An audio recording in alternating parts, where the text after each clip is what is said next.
Bilang ng illegal recruiters na naaresto sa NAIA tumaas ayon sa Bureau of Immigration. Umabante sa balita si Abante reporter Ryan Reloban. Rocky, mas mahigpit na screening at monitoring ang ipatutupad sa Ninoy Aquino International Airport o NAIA ng Bureau of Immigration.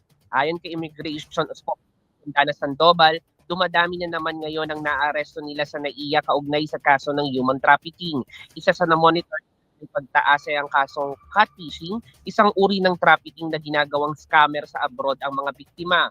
Sabi ni Sandoval, inaalok ang mga biktima bilang call center pero pinagtatrabaho bilang scammer sa ibang bansa gaya ng Cambodia, Myanmar at Laos. Muli naman nagpaalala si Sandoval sa mga Pilipino na nais maging OFW na maging maingat at sundin ang legal process sa pamamagitan ng Department of Migrant Workers o DMW para masiguro na protektado ng gobyerno. Ako, si Ryan Reloban ng Abante Radyo. Ito ang balitang mabilis, mabangis at walang mintis.